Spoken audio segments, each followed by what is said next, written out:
This is today's unedited NBA take. No cuts, no redos, no nothing. Just hitting record and talking basketball. Today's topic is Lauri Markkanen. Career high 51 points in a win over the Suns, along with 14 rebounds. Now, usually when we see guys on bad teams put up great numbers, I hate when people immediately go, trade him to a bigger market, trade him to a bigger team. He needs to be saved. He needs to be rescued. I usually don't like that because I like it when guys, stick it out, try to figure it out, whatever.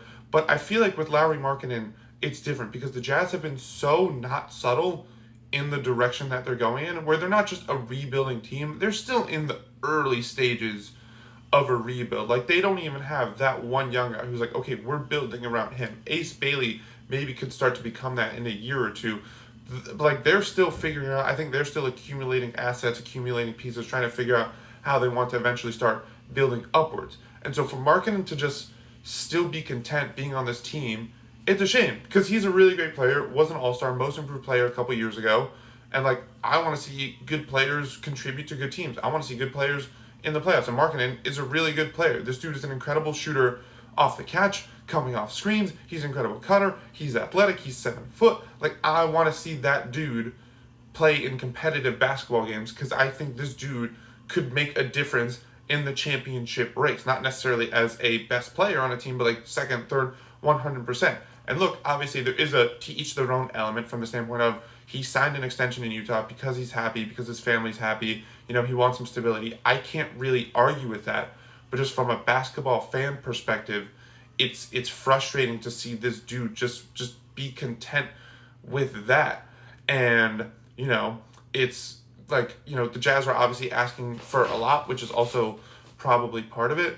But I don't know. It's just really frustrating to see. It'd be one thing again if the Jazz had some motion, had some movement, they were starting to build up. They're still in the early stages. They won 17 games last year.